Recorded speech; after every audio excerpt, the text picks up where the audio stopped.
പശ്ചിമേഷ്യയിലെ ഗസയിലും west ബാങ്കിലും Israel ആക്രമണത്തിൽ 80-ലേറെ പലസ്തീനികൾ കൊല്ലപ്പെട്ടുവെന്ന് വാർത്ത വരുന്നുണ്ട്.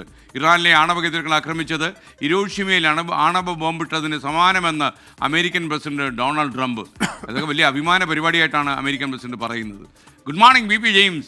ഗുഡ് മോർണിംഗ് എസ്കേൻ. ഹായ്. യഥാർത്ഥത്തിൽ പെന്റഗണിന്റെ ചില വെളിപ്പെടുത്തലുകൾ വരുന്നു എന്നുള്ള ഭീഷണിയുണ്ട്. അതായത് ഇറാന്റെ ആണവ കേന്ദ്രങ്ങളെല്ലാം തകർത്തു എന്ന ചില ഇന്റലിജൻസ് രേഖകൾ വെളിപ്പെടുത്തുമെന്നൊക്കെയാണല്ലോ വാർത്താ ഏജൻസികൾ റിപ്പോർട്ട് ചെയ്യുന്നത്.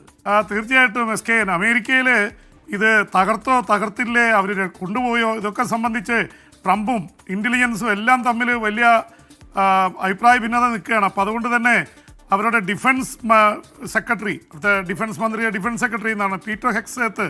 അദ്ദേഹം നേരത്തെ പത്രപ്രവർത്തകനായിരുന്നു. അദ്ദേഹത്തിൻ്റെ നേതൃത്വത്തിൽ പെൻറ്റഗൺ ഹെഡ് ക്വാർട്ടേഴ്സിൽ പത്രസമ്മേളനം വിളിക്കുന്നുണ്ട്.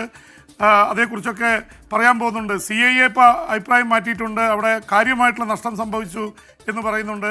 അതിനിടയിലാണ് ഒരുപക്ഷെ ഇസ്രായേൽ ഇറാൻ യുദ്ധം വെടിനിർത്തലിലേക്ക് എത്തിയപ്പോൾ ഇസ്രായേലിൻ്റെ മുഴുവൻ ശ്രദ്ധയും വീണ്ടും ഗസയിലേക്ക് തിരിഞ്ഞു. ഗസയിലെ ബോംബർ വിമാനങ്ങൾ ഇസ്രായേലിൻ്റെ അവിടെ തീ തുപ്പുകയാണ്. 80-ലേറെ പേർ കൊല്ലപ്പെട്ടു എന്ന വാർത്ത വരുന്നു. പ്രത്യേകിച്ച് ഈ ഭക്ഷണത്തിന് ക്യൂ നിൽക്കുന്നവരാണ് കൂടുതലും കൊല്ലപ്പെടുന്നത്. അതൊരു വല്ലാത്ത ഒരു സംഭവമാണ് എസ്കെയിൻ. കഴിഞ്ഞ ദിവസം ഇറാൻ്റെ പരമോന്നത നേതാവ് ആയത്തുള്ള ഖമനയി പറഞ്ഞത് അതുമായി കൂട്ടി വായിക്കണം. ഈ ഭക്ഷണം കഴിക്കാൻ വിളിച്ചു വരുത്തിയ ആൾക്കാർ വെടിവെച്ച് കൊല്ലുക ഏറ്റവും എളുപ്പം അതാണെന്ന് അവർക്ക് മനസ്സിലായി. പട്ടിണി കിടക്കുന്ന ജനം ഭക്ഷണം കാണിച്ചാൽ ഭക്ഷണത്തിൻ്റെ അടുത്ത് വരും, അപ്പോൾ അവരെ കൊലയ്ക്ക് കൊടുക്കുക എന്ന ക്രൂരതയാണ് സിയോണിസ്റ്റ് ഭരണം നടത്തുന്നതെന്ന് ഇറാൻ്റെ പരമോന്നത നേതാവ് ഖമനായി ആരോപിച്ചിരുന്നു.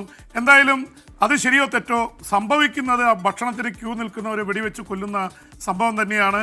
അപ്പോൾ 80-ലേറെ പേർ ആണ് ഈ ഭക്ഷണം കാത്തു നിന്നവരും അല്ലാത്തവരുമായിട്ടുള്ള ആൾക്കാർ കൊല്ലപ്പെട്ടിരിക്കുന്നത്. അതിനിടയിൽ ഇറാൻ ഇസ്രായേൽ യുദ്ധം അവസാനിച്ച സാഹചര്യത്തിൽ അതിനെക്കുറിച്ചുള്ള ചർച്ചകളും മുന്നോട്ട് പോവുകയാണ്. ഇസ്രായേൽ പറയുന്നു ഇസ്രായേൽ ജയിച്ചു, അമേരിക്ക പറയുന്നു അമേരിക്ക ജയിച്ചു, ഇറാൻ പറയുന്നു ഇറാന് എന്നറിയാം വലിയ ഗ്രാൻഡ് വിജയം ഉണ്ടായിരിക്കുന്നു. ആര് ജയിച്ചു എന്നുള്ളത് പിന്നെ കാണാനിരിക്കുന്നതേ ഉള്ളൂ. അതിനിടയ്ക്ക് ട്രംപ് നടത്തിയ ഒരു പ്രസ്താവന വലിയ ചർച്ചയായിട്ടുണ്ട് എസ്കെൻ.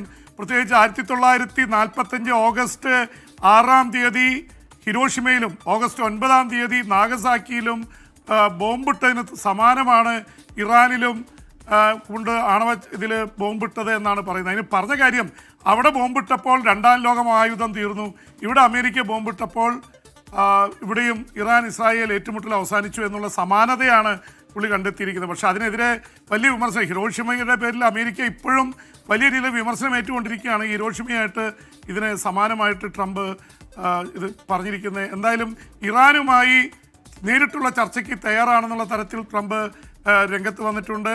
ട്രംപിൻ്റെ ഈ വാഗ്വാദങ്ങളും ഇതെല്ലാം വലിയ രീതിയിൽ ചർച്ചയാവുകയാണ് എസ്കെൻ.